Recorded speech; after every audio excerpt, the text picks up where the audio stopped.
Hoje é dia 1º de julho de 2026, agora é 1h40, e ontem eu pedi demissão do meu emprego atual. Quer dizer, do meu emprego, que não é mais meu emprego atual, né? Saí.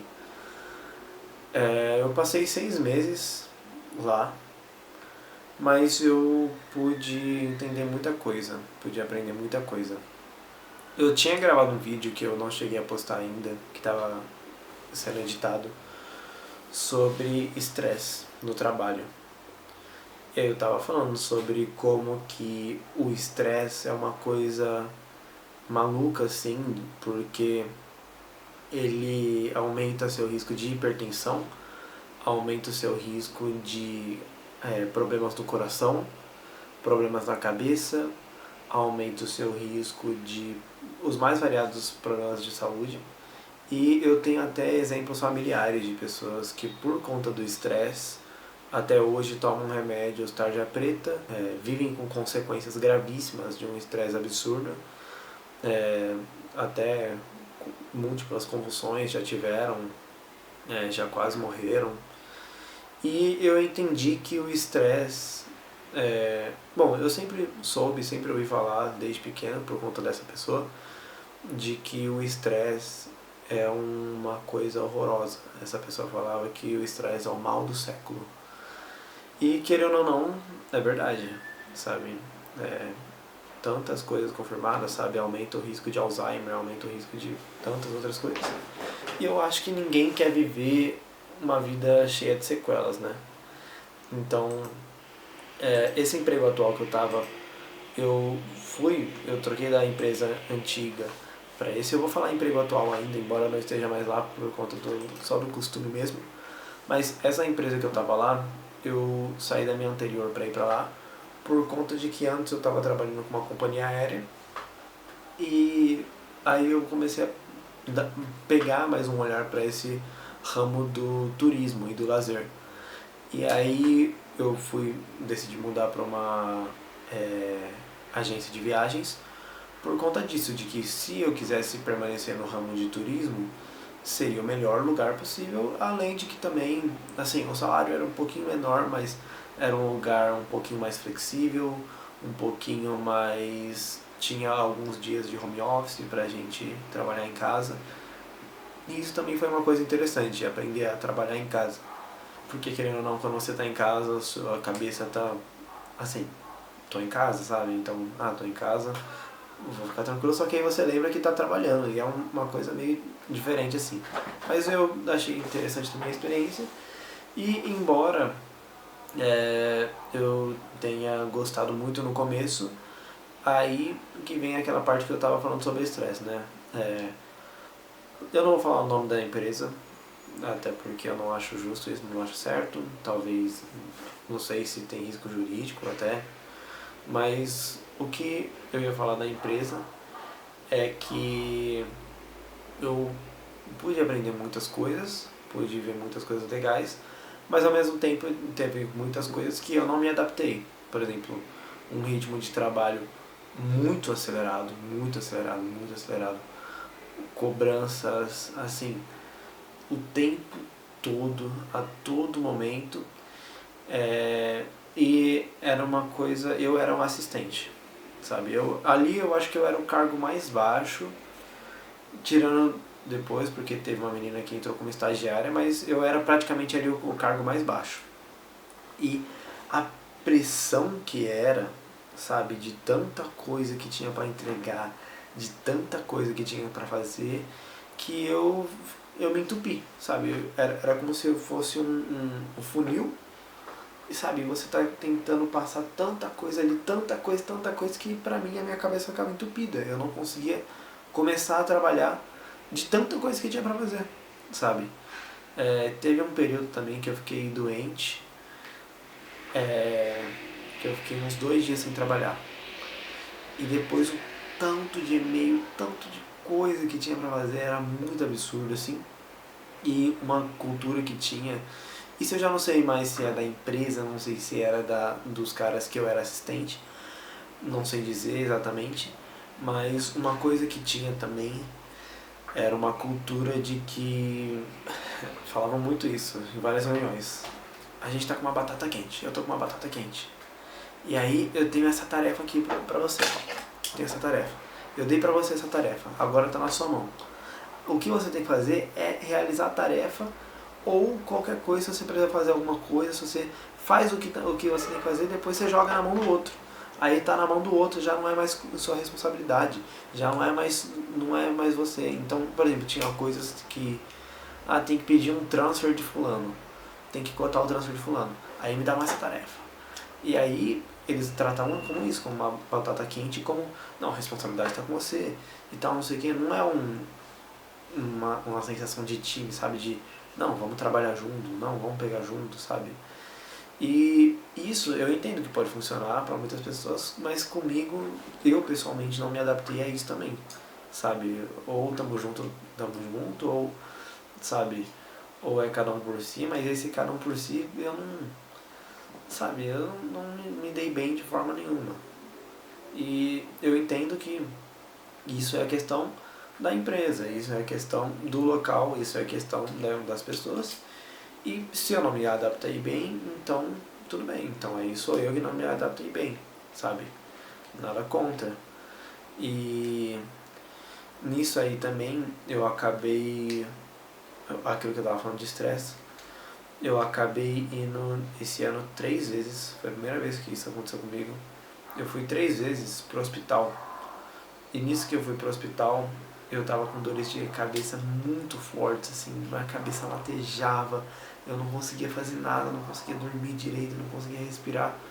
E aí eu chegava no médico, fazia um exame ou dois, e aí, aliás, na primeira vez o médico só me deu um remédio assim, e falou, ó, e eu falei que a dor de cabeça vinha aqui, aí ele falou, ó, pode ser que seja emocional. A dor de cabeça aqui geralmente é tensão, é estresse. Fica de olho. Aí na segunda vez a médica nem olhou pra minha cara, só me deu um remédio.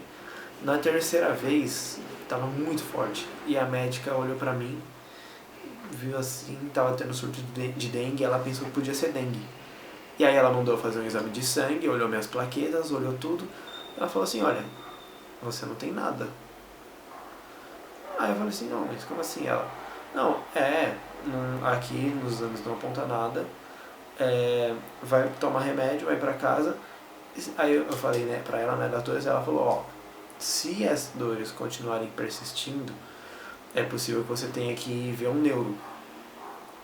E aí eu já fiquei de olho, né, porque pelo amor de Deus.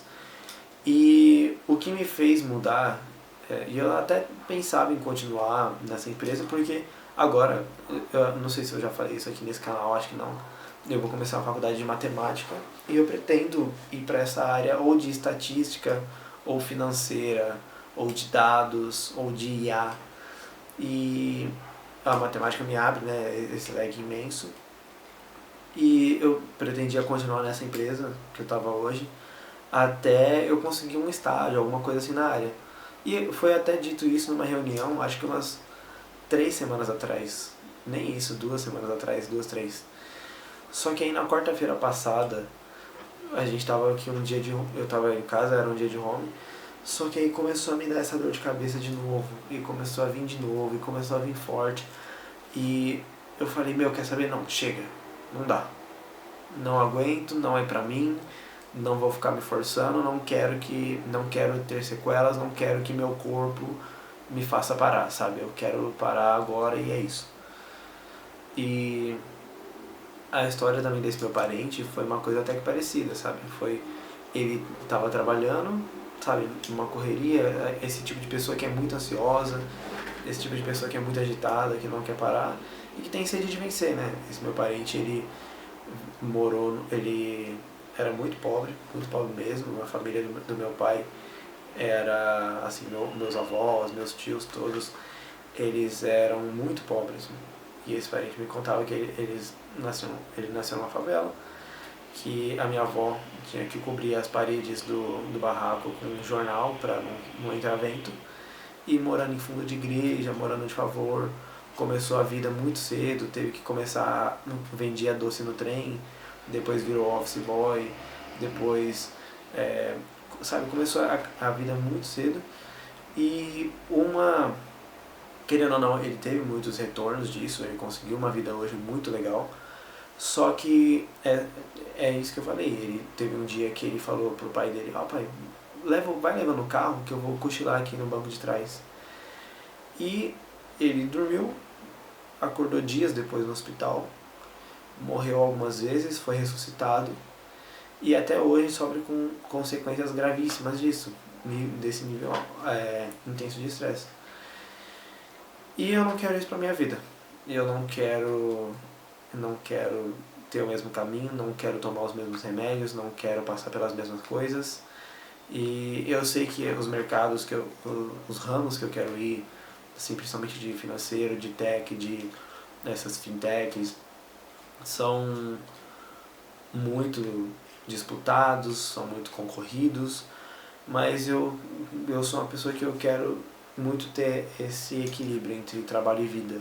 Eu quero viver e não viver pelo meu trabalho, porque no final das contas as empresas abrem e fecham, as empresas contratam e demitem funcionários, esse é o mercado, e a pessoa, ela, sabe, a vida dela não é a vida na empresa.